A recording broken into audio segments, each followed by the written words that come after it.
हाँ, तो देखेंगे अब हम लोग पांचवा भाग उत्पादक के बारे में। मैंने कहा था कि चर्चा करते हैं। देखिए उत्पादक के बारे में, उत्पादक तो आप लोग जान गए कि उत्पादक यानी जो निर्माण करता है, स्वतः निर्माण करता है, ठीक है। अब उत्पादक तीन प्रकार के होते हैं, प्राथमिक, द्वितीयक और तृतीयक उत्पादक। जैसे उपभोक्ता होता है प्राथमिक उपभोक्ता, द्वितीय उपभोक्ता और तृतीय उपभोक्ता, वैसे ही उत्पादक में भी तीन प्रकार के होते हैं, प्राथमिक, द्वितीयक और तृतीयक। अब देखिए प्राथमिक उपभोक्ता में कौन कौन आ जाएंगे। प्राथमिक उपभोक्ता के तहत आप क्या आ जाएंगे, हरे पेड़ पौधे, क्या आ जाएंगे, हरे पेड़ पौधे, जिसको हम लोग क्या कहते हैं, पादप पलवन कहते हैं। यानी जिसमें क्या होते हैं, जो स्वतः अपना निर्माण करते हैं। पादप पलवन मैंने कल के क्लास में आपको विस्तृत फिगर बना के जो हम लोग पढ़े थे तालाब की ये पारितंत्र, उसमें मैंने आपको समझाया था। अब दूसरा है, इसमें आपके जो है पादप पलवन, प्राथमिक जो है हरे पेड़ पौधे पादप पलवन आ जाएंगे। इसमें दो खंडों में इसको बांट दिया गया है, एक सकल उत्पादन में और दूसरा कह रहा है कि शुद्ध उत्पादन में। सकल कहने का मतलब है कि इसमें सभी हरे पेड़ पौधे आ जाएंगे जो स्वतः निर्माण होते हैं। शुद्ध में कहने का मतलब है बिल्कुल प्योर, यानी इसका कहने का मतलब है, तात्पर्य है कि सीधे जो पेड़ पौधे सूर्य के प्रकाश द्वारा अपना भोजन को निर्माण करके और समुद्र के जल में या फिर ऐसे भी वातावरण में स्थिर होते हैं, वो सारे के सारे शुद्ध में आ जाएंगे, जिसको हम लोग एनपीपी कहते हैं। अब देखिए दूसरा कह रहा है, दूसरा उत्पादन, द्वितीय उत्पादन में कह रहा है कि पेड़ पौधे द्वारा कार्बनिक पदार्थों का उपयोग करने वाले उपभोक्ता। यानी जो पेड़ पौधे चाहे वो सकल उत्पादन से बनाए हो अपने आप को, या शुद्ध उत्पादन से बनाए हो, जैसे भी बनाए हो, अब वो जो उत्पादन वाले जो हैं उनको जो जीव या जो जीव ही होंगे, प्राथमिक उपभोक्ता, द्वितीय उपभोक्ता और तृतीय उपभोक्ता द्वारा उन पदार्थों का उपयोग किया जाता है। यहाँ 1 2 3 मैंने लिखा है, यानी प्राथमिक उपभोक्ता, द्वितीय उपभोक्ता और तृतीय उपभोक्ता, क्योंकि उत्पादन को भक्षण उपभोक्ता ही करता है। तो पहला उपभोक्ता, दूसरा उपभोक्ता और तीसरा उपभोक्ता इनका भक्षण कर लेते हैं, तो ये सभी द्वितीय उपभोक्ता में आते हैं। तृतीय उपभोक्ता नहीं बल्कि सॉरी शुद्ध उपभोक्ता होता है, मैंने तृतीय उपभोक्ता बोल दिया गलती से। ये तृतीय उपभोक्ता नहीं बल्कि उत्पादक नहीं बल्कि शुद्ध उत्पादक होता है, ठीक है। तो बाय मिस्टेक बोला गया तीसरा उत्पादक, तो तीसरा उत्पादक नहीं होता है, शुद्ध उत्पादक होता है, ठीक है।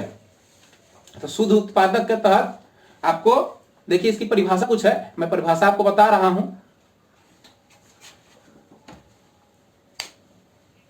मैं परिभाषा इसका बता रहा हूं, परिभाषा लिखिए आप लोग।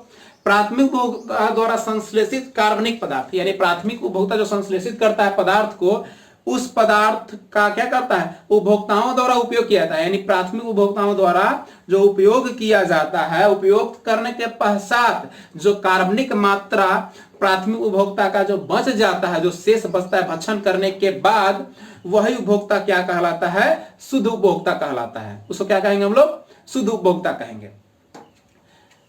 मैंने यहां आपका शुद्ध नहीं, परिभाषा नहीं दी है, शुद्ध उपभोक्ता का पूरा लिख लीजिएगा, पुनः मैं एक बार बोल देता हूं, ठीक है। कह रहा है कि प्राथमिक उत्पादक द्वारा संश्लेषित कार्बनिक पदार्थों का उपभोक्ताओं द्वारा, यानी जो प्राथमिक उत्पादक जो है, पहला उत्पादक जो क्या कर रहे हैं, निर्माण कर रहे हैं, संश्लेषित कर रहे हैं कार्बनिक पदार्थों का, और उसको क्या कर रहा है उपभोक्ता लोग, भक्षण कर रहा है, उपयोग कर रहा है। उपयोग करने के बाद जो बच जाता है कार्बनिक मात्रा प्राथमिक उपभोक्ताओं के द्वारा भक्षण करने के बाद, वही कहलाता है शुद्ध उत्पादक। उसको क्या कहेंगे हम लोग, शुद्ध उत्पादक। यानी ऐसे भी आप लोग जानते हैं कि बचे हुए चीज ही कहलाते हैं, तो जो बच जाएगा उपयोग करने के बाद वही कहलाएगा शुद्ध है। जैसे कि शुद्ध बचत, तो जो इनकम करते हैं, जो खर्च रहती है, खर्च करने के बाद जो बच जाता है वही हमारा शुद्ध बचत हो जाता है, ठीक है। अगला हम लोग देखेंगे खाद्य श्रृंखला।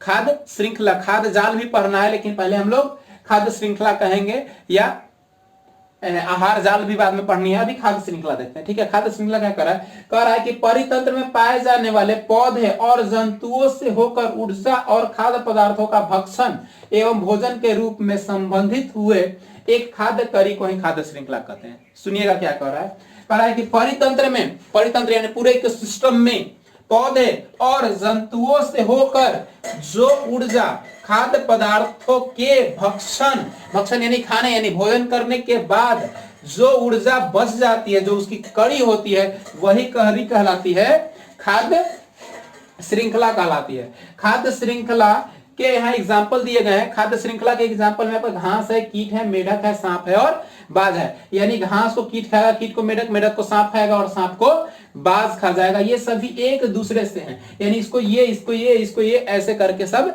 एक दूसरे का भक्षण कर लेगा। यही आपका कहलाएगा खाद्य श्रृंखला। अब इसके बारे में हम खाद्य श्रृंखला के बारे में विस्तृत हम लोग चर्चा कर रहे हैं।